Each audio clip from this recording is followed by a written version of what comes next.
Hello friends, स्वागत है आपका नए वीडियो में। ड्रेनेज सिस्टम ऑफ राजस्थान अफवाह तंत्र पर हम चर्चा कर रहे थे। इससे पूर्व लेक्चर में हमने चंबल नदी पर डिस्कस किया था और राजस्थान के अफवाह तंत्र को विभाजित किया था। जैसा कि मैंने फर्स्ट वीडियो में बताया था कि राजस्थान के अफवाह तंत्र को हम स्टडी पॉइंट ऑफ व्यू से 3 भागों में डिवाइड करते हैं। अरब सागर में गिरने वाली नदियाँ, बंगाल की खाड़ी में गिरने वाली नदियाँ और अंततः आंतरिक जल प्रवाह वाली नदियाँ। इस तरह से पहले हमने स्टार्ट किया था बंगाल की खाड़ी में गिरने वाली नदियाँ, जिसमें हमने चंबल पे चर्चा की थी। चंबल का उद्गम और उसकी सहायक नदियाँ वगैरह हमने डिस्कस की थी। आज हम उसी क्रम में दूसरी रिवर पे चर्चा करते हैं। आज हम बनास नदी के ऊपर चर्चा करते हैं कि बनास नदी की क्या कैरेक्टरिस्टिक है। देखिए दोस्तों, बनास नदी अरावली की पहाड़ियों से इसका उद्गम होता है और आपका जो चंबल था उसका एमपी में उद्गम हो रहा था। बनास आपकी राजस्थान से ही उद्गम होता है। इसका खमनोर की पहाड़ियों से निकलती है ये, जो कुंभलगढ़ से 5 किलोमीटर दूर है।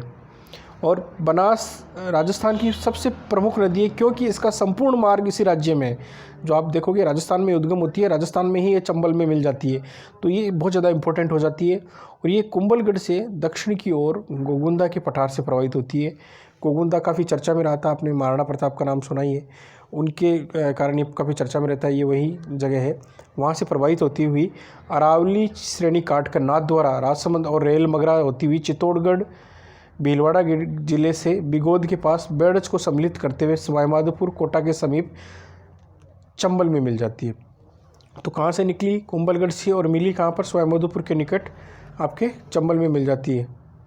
तो इस तरह से ये नदी काफ़ी लंबा मार्ग तय करती है।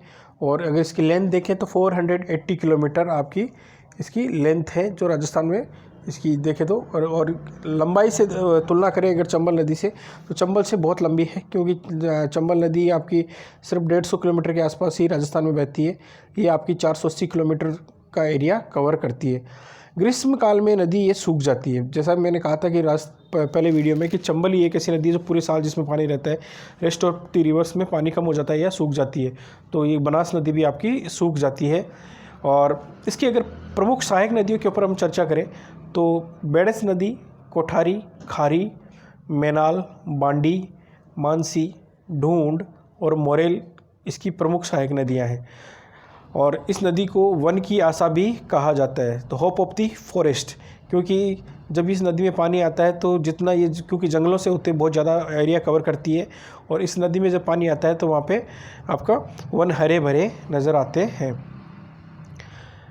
आइए दोस्तों, इसकी सहायक नदियों के ऊपर चर्चा करते हैं। इसकी सबसे प्रमुख सहायक नदी है बेड़च नदी। इसका उद्गम उदयपुर के निकट गोगुंदी की पहाड़ियों से होता है, या गोगुंदा की पहाड़ियों से, मान लो गोगुंदा की पहाड़ियों से होता है। उदयपुर के निकट आयड़ नदी के नाम से जानी जाती है, आयड़ नदी के नाम से। इसे बेड़च नदी को ही आयड़ के नाम से जाना जाता है, किंतु उदय सागर झील से निकलने के पश्चात इसे बेड़च कहते हैं।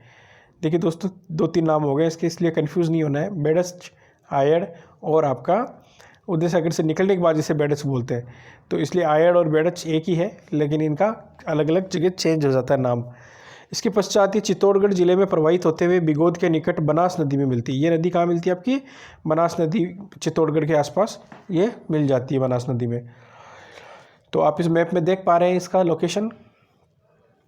और नेक्स्ट आपका कोठारी नदी, ये बनास की सहायक नदी है, जो उदयपुर जिले के उत्तरी भाग से निकलने के पश्चात 135 किलोमीटर लंबा मार्ग तय करती है और भीलवाड़ा जिले में बनास में मिल जाती है।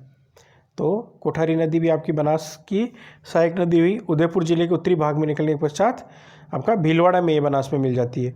तो ये दोस्तों, इसमें एक चीज़ ध्यान रखने वाली है कि आपको जिलों का नाम ध्यान रखना है कि कहाँ पे कौन सी नदी का उद्गम होता है, कौन से ज़िले में किस जगह पे किस नदी से मिलती है। नेक्स्ट है आपका खारी नदी। इसका उद्गम उदयपुर जिले के बिजराल गाँव की पहाड़ियों से होता है। इसका भी उद्गम उदयपुर में होता है आपका, और लंबाई इसकी 80 किलोमीटर है। टोंक जिले के देवली के निकट ये बनास में मिल जाती है। टोंक जिले के देवली के निकट ये बनास नदी में मिल जाती है। इस तरह से ये आपकी बेड़च, कोठारी और खारी नदी इसकी सहायक नदियाँ हो गई आपकी बनास रिवर की। नेक्स्ट दोस्तों, जो इम्पोर्टेंट रिवर है आपकी बाणगंगा, ये भी बहुत इंपॉर्टेंट रिवर है। इसका उद्गम उदयपुर जिले की विराटनगर की पहाड़ियों से होता है। विराटनगर की पहाड़ियाँ भी काफ़ी फेमस रही है और हिस्टोरिकली बहुत इंपॉर्टेंस रखती है अपने आप में। विराटनगर की पहाड़ियों से उद्गम होने के बाद ये कहाँ जाती है? ये पूर्व की ओर सवाईमाधोपुर जिले और उसके पश्चात भरतपुर ज़िले में प्रवाहित होती है। यहाँ इसका जल विस्तृत क्षेत्र में फैल जाता है बाणगंगा नदी का, और इस नदी की कुल लंबाई 380 किलोमीटर है।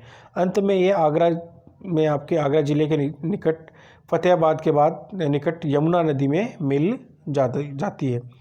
तो यमुना में जाके ये नदी बाणगंगा डायरेक्ट मिल जाती है। और वो वहाँ पे चंबल थी, चंबल किस में मिलती है? आपकी यमुना में मिलती है। और बनास है वो आपकी यमुना चंबल में मिलती है। और बाणगंगा डायरेक्ट आपकी यमुना में जाके मिल जाती है। तो अल्टीमेटली ये नदियाँ जाती कहाँ हैं? यमुना। यमुना से फिर आपकी गंगा में मिलेगी, क्योंकि जो यमुना रिवर है वो आपकी गंगा में जाके मिल जाती है। तो इस तरह से इनका पानी आपका बंगाल की खाड़ी तक पहुँच जाता है। आई होप आपको ये वीडियो लेक्चर पसंद आएगा। दोस्तों, नदियों से संबंधित बहुत सारे कॉम्पिटिटिव्स में एग्जामिनेशन में ये क्वेश्चन पूछे जाते रहे हैं, इसलिए थोड़ा इसको आप अच्छे से मैप को साथ में रखते हुए आप इसको तैयार कीजिएगा, तो आपको आगे बहुत फ़ायदा होगा। और मुख्य नदियाँ, उनकी सहायक नदियाँ ये ज़रूर से अच्छे से देखें, कौन सी नदी दाएँ किनारे पे मिलती है, कौन सी बाएँ पे मिलती है, और कौन से शहर या कौन सी लोकेशन पे इनका आपस में मिलन होता है। आई होप आपको पसंद आया होगा ये वीडियो। जल्दी मिलते हैं नए वीडियो लेक्चर में। Thank you.